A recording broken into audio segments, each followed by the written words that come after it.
नमस्कार, स्वागत है आपका ईटी नाउ स्वदेश पर। मैं हूं आपके साथ पूजा त्रिपाठी और आप देख रहे हैं आज का बाजार। और आज ईटी नाउ स्वदेश को 1 साल पूरे हो चुके हैं और इसी के साथ ही साथ बाजार में भी जश्न देखने को मिला है। आज शानदार क्लोजिंग रही निफ्टी और सेंसेक्स की। निफ्टी की अगर बात करेंगे तो दिन भर के उतार चढ़ाव के बाद शानदार क्लोजिंग रही। करीब 380 अंक ऊपर बंद हुआ निफ्टी। और बैंक निफ्टी में देखिए आखिरी कुछ मिनटों में शानदार तेजी देखने को मिली और 1000 अंक ऊपर बैंक निफ्टी की क्लोजिंग देखने को मिली। सेंसेक्स में भी देखिए करीब 1270 अंकों से ज्यादा की मजबूती आज सेंसेक्स में भी देखी गई है। निफ्टी के 2 शेयरों को छोड़ दें, पावर ग्रिड और डॉक्टर रेड्डीज, तो बाकी सभी जो स्टॉक थे वो आज हरे निशान में कारोबार करते हुए दिखाई दिए। एक बार टॉप गेनर्स पर नजर डालें तो इंडसइंड बैंक 5.5% ऊपर, शानदार Q2 अपडेट आए और उसके बाद काफी अच्छी क्लोजिंग हमने देखी। इस बीच बैंकों के जो क्वार्टरली अपडेट आ रहे हैं वो काफी अच्छे हैं और आज हम देख रहे हैं उसी के चलते बैंकिंग शेयरों में काफी अच्छा रुझान देखने को मिला। इसके बाद अदानी पोर्ट्स करीब 5% ऊपर, बजाज फाइनेंस, कोल इंडिया और हीरो मोटो ये करीब 4% ऊपर आज कारोबार कर रहे थे। सेक्टर स्पेसिफिक एक्शन पर भी अगर हम नजर डालेंगे तो आज हमने देखा आज तमाम सेक्टोरल इंडेक्स हरे निशान में ही कारोबार कर रहे थे। निफ्टी में देखेंगे तो एचडीएफसी बैंक और रिलायंस ने आज लीड किया और इस बीच निफ्टी मिड कैप में भी काफ़ी अच्छा आउट परफॉर्मेंस देखने को मिला। अगर निफ्टी मेटल को छोड़ दें तो बाकी सभी सेक्टोरल इंडेक्स आज हरे निशान में ही कारोबार कर रहे थे।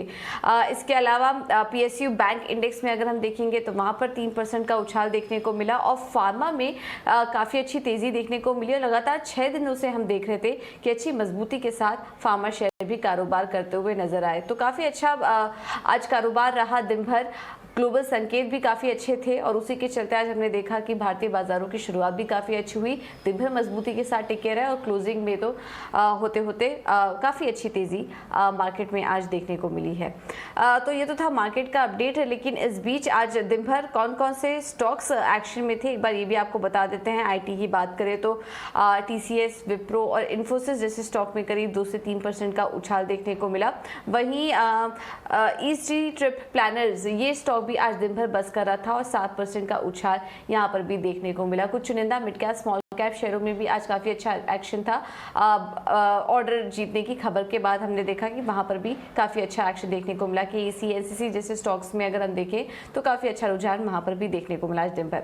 तो चलिए ये तो था मार्केट का एक्शन, लेकिन अब आगे बढ़ते हैं और ईटी नाउ स्वदेश के पहली सालगिरह पर बाजार में जो तेजी दिख रही है इस पर हमने बाजार के कई सारे दिग्गजों से भी बातचीत की। दिग्गजों का कहना है कि बाजार में छोटी अवधि की में काफी उतार चढ़ाव रहेगा, लेकिन लंबी अवधि में बाजार में काफी अच्छी तेजी की उम्मीद की जा रही है। आइए आपको सुनवा देते उन्होंने क्या कहा। बैलेंस करने के लिए best way I can put it कि थोड़ा सा प्यार हुआ है, थोड़ा है बाकी है। तो जो थोड़ा बाकी है वो इस पॉइंट पर है कि अब जरा यूएस मार्केट जरा गिरनी बंद कर दे या वहाँ की फेडरल रिजर्व की हॉकिश लैंग्वेज कम हो जाए। और ये 1-2 महीने की बात है। तो I think where in the last round, मतलब कि इसी क्वार्टर में प्लस माइनस यूएस मार्केट ने अगर थोड़ा बहुत और गिरना है तो गिरेगी और नहीं गिरना तो नहीं गिरेगी, बिकॉज उनके सारे जो इवेंट्स हैं इसी क्वार्टर के हैं। और हमारी तरफ से इंडियन मार्केट की तरफ से तो प्यार हो चुका है। अब ग्लोबल मार्केट्स को 1-2 महीने नेगोशिएट करना है। तो अगर किसी को लॉन्गर टर्म 2 साल 4 साल का व्यू लेना है तो उसको कोई फर्क नहीं पड़ता। लेकिन हम क्योंकि फंड मैनेजर हैं, ऑलरेडी 94% इन्वेस्टेड हैं। जैसे लॉन्ग ओनली फंड में वो हम लास्ट 5-6% के लिए अपनी ओवर एनालिसिस करते हैं कि उसको आज डालें कि 4 दिन बाद डालें, तो उसी की बात है। वरना एनी लॉन्गर टर्म इन्वेस्टर के लिए ऑलरेडी प्यार हो चुका है। They should use these dips to increase exposure to the markets. तो अच्छे एंट्री पॉइंट मिलेंगे ओवर 3 to 6 years, यही 3 to 6 months। यही हमारा व्यू रहा है पिछले 2-3 क्वार्टर से कि मार्केट चॉपी रहेंगी बिकॉज जो दुनिया में हो रहा है कि फेड रेट्स अपने 3-3.5% कर रहे हैं और बात करें कि 4-4.5% तक जाएंगे। तो दुनिया में काफी ऐसे देश हैं जिनमें काफी डेट एक्यूमुलेट हुआ है जो कि इतने हाई रेट्स नहीं सस्टेन कर सकते। और इस बीच त्योहारी सीजन से कितनी उम्मीद है और साथ ही खराब ग्लोबल सेंटीमेंट का ग्राहकों पर कितना असर हुआ, इस पर हमारे मैनेजिंग एडिटर निकुंज डालमिया ने इंडियन होटल्स के एमडी और सीईओ पुनीत चटवाल से खास बातचीत किया। ये आपको सुनवा देते हैं। फेस्टिवल सीज़न आने वाला है, दशहरा, दिवाली, क्या उम्मीद करनी चाहिए? मेरे हिसाब से ये बहुत अच्छा सीज़न रहेगा और लोग 2 साल से काफ़ी तंग आ चुके हैं, तो हर एक को मिलना जुलना, घूमना फिरना, खाना पीना ये सब चलता रहेगा। तो और हमारी इंडस्ट्री के लिए तो बहुत अच्छा है, देश के लिए भी अच्छा है, तो इसलिए I am only looking forward कि जल्दी से आए। पर चटवाल साहब, इस समय खुशी का माहौल नहीं है। खुशी का माहौल इसलिए नहीं है क्योंकि अगर आप हेडलाइन देखते हैं, ग्लोबली हेडलाइंस बहुत अच्छी नहीं है। उसका इम्पैक्ट डायरेक्टली इनडायरेक्टली कंज्यूमर पर आता है। एक साल पहले कंज्यूमर डरा हुआ था और वह एक बंदिश से निकल रहा था, तो हम एक टर्म यूज़ कर रहे थे, शुगर ट्रेड, अनलॉक ट्रेड। मगर मैं होटल इंडस्ट्री के अगर ट्रेंड्स देखूं तो लगता है कि जो ग्लोबली हो रहा है हिंदुस्तान में नहीं हो रहा है, और जो अनलॉक ट्रेड है अब एक सिक्लिकल ट्रेंड हो चुका है। अगर मैं इसको अंग्रेजी में बोलूँ तो ज़्यादा अच्छा रहेगा, बिकॉज इसको हिंदी में ट्रांसलेट करना थोड़ा सा मुश्किल है। मुझे ऐसे लगता है कि the less bad is the new good. तो जब आप इतने बुरे वक्त से गुजर के आते हैं और वो बुरा कम बुरा और कम बुरा हो जाता है, तो it starts feeling good only.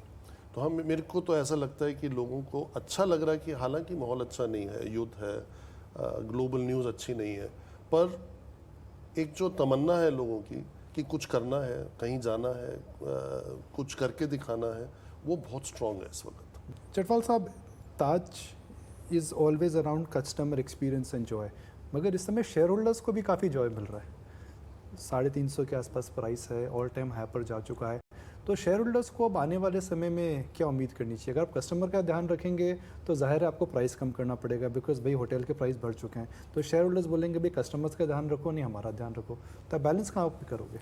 ये एक गलत फहमी है कि कस्टमर कहता है कि प्राइस कम करो। तो कस्टमर को अगर सर्विस और एक्सपीरियंस अच्छा मिलता है तो कस्टमर उसके लिए प्राइस देने के लिए तैयार है, उसमें कोई दो राय नहीं है। और ख़ासकर लग्जरी में तो प्राइस सेंसिटिविटी नाम की कोई चीज़ होती ही नहीं, any luxury brand in any sector. तो इसलिए उसमें तो हमें दिक्कत नहीं। दूसरा रही बात शेयर होल्डर्स की, जो हमने अपनी स्ट्रैटेजी आह्वान 2025 जो अनाउंस की है, मैनेजमेंट का काम है कि उस स्ट्रैटेजी पे एग्जीक्यूट करना और डिलीवर करना। और मेरे को काफ़ी कॉन्फिडेंस है कि हम उसको पूरा डिलीवर कर पाएंगे।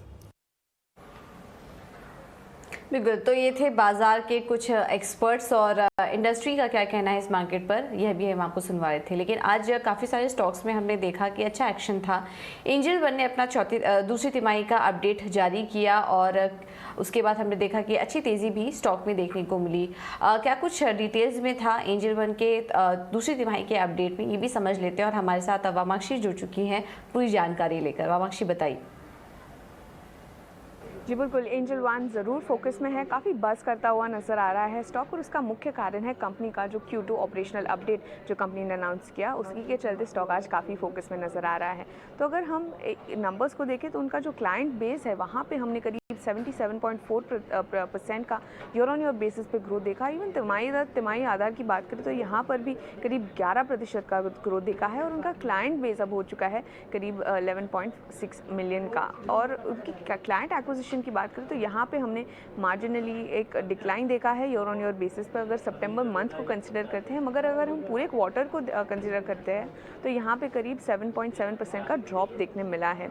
मगर इसके बावजूद अगर हम एवरेज क्लाइंट फंडिंग बुक को देखें तो यहाँ पे हेल्दी ग्रोथ नज़र आई है, 9.3% ईयर ऑन ईयर बेसिस पर बढ़ा है ये। एवरेज डेली टर्नओवर में भी शानदार ग्रोथ नज़र आई है, करीब 110% ईयर ऑन ईयर ग्रोथ हुई है, और अब एवरेज डेली टर्नओवर हो गया है 12,168 बिलियन।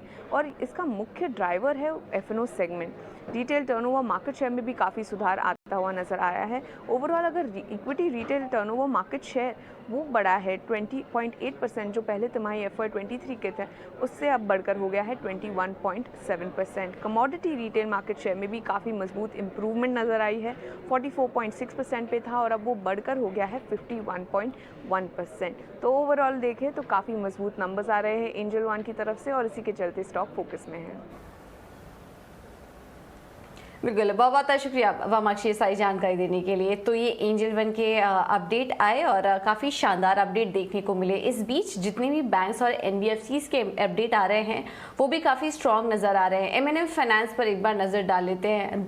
2020 के बाद हमने देखा कि एमएनएम फाइनेंस में सबसे बड़ी इंट्राडे तेज़ी आज देखने को मिली और वजह थी उनके क्वार्टरली अपडेट। काफ़ी स्ट्रॉन्ग परफॉर्मेंस देखने को मिला हर फ्रंट पर। डिसबर्समेंट हमने देखा कि सालाना आधार पर 110% की बढ़त कंपनी ने दर्ज की। इसके अलावा पहली छमाही FY23 में उनका कहना है कि जो डिसबर्समेंट है वो 21,300 करोड़ के पास रहने का अनुमान कंपनी कर रही है। कलेक्शन एफिशिएंसी में भी इंप्रूवमेंट देखने को मिला। अगर मंथ ऑन मंथ बेसिस पर बात करें, पिछले महीने 96% था ये आंकड़ा, इस बार ये सुधर कर 98% देखने को मिला। इसके अलावा एसेट क्वालिटी में भी एक स्ट्रॉन्ग परफॉर्मेंस आई। ग्रॉस एनपीए में एक गिरावट देखने को मिली और जिस तरह से मैनेजमेंट ने पहले भी गाइडेंस दी थी कि वो कोशिश कर रहे हैं अपने ग्रॉस एनपीए को 7% के आसपास लाने की, उसी के पास आंकड़े स्टेबल भी नजर आए। तिमाही दर तिमाही अगर देखेंगे तो 8% के मुकाबले ग्रॉस एनपीए जो थे वो इस बार 7% के आसपास ही देखने को मिले हैं। कुछ ब्रोकरेज हाउस के रिपोर्ट्स भी जो आई हैं वो भी काफ़ी पॉजिटिव थी। मॉर्गन स्टैनली ने 225 का लेवल दिया है और ओवरवेट की रेटिंग दी है और उनका भी यही कहना है कि डिसबर्समेंट और कलेक्शन काफ़ी स्ट्रॉन्ग नजर आ रहे हैं। आने वाले समय में AUM और एसेट क्वालिटी में और सुधार देखने को मिलेगा।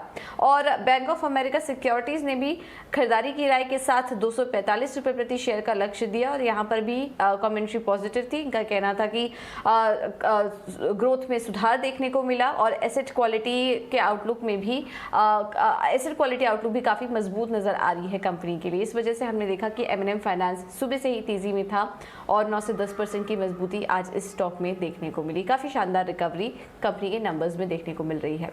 चलिए, ये तो था एमएनएम फाइनेंस का, लेकिन एक और बैंक ने अपने अपडेट जारी किए दूसरी तिमाही के। HDFC बैंक, दिग्गज बैंकिंग सेक्टर की कंपनी HDFC बैंक में किस तरह के अपडेट रहे हैं, हर्ष जुड़ चुके हैं हमारे साथ पूरा जानकारी लेकर। हर्ष बताइए। HDFC बैंक ने हमने Q2 FY23 के नंबर्स, प्रोविजनल नंबर्स दोनों एडवांसेस के और डिपॉजिट्स के डिस्क्लोज किए हैं। अब जो एडवांसेस का ग्रोथ है काफ़ी स्ट्रॉन्ग ग्रोथ दिखाया है।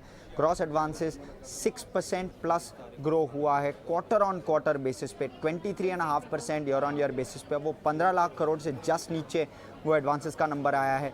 ये पर्टिकुलर क्वार्टर में HDFC बैंक ने 85,000 करोड़ का लोन डिसबर्समेंट्स एक क्वार्टर में किया है। एक सॉलिड ग्रोथ दिखाया है HDFC बैंक ने। Retail loans quarter on quarter 5% uptick, commercial and rural banking में 9.5% क्वार्टर ऑन क्वार्टर ग्रोथ और कॉर्पोरेट और होलसेल बैंकिंग में 9% quarter on quarter growth. Across the board solid growth दिखाया है।